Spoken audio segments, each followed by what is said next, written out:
Това зад мен е унгарския парламент, виждате каква огромна сграда е и въпреки това в този парламент абсолютно никой не живее. Депутатите идват, работят и си тръгват.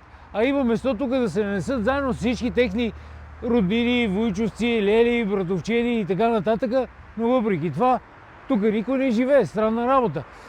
Унгарските депутати са само 199 на брой, въпреки че Унгария е почти 2 пъти по-голема по население от България.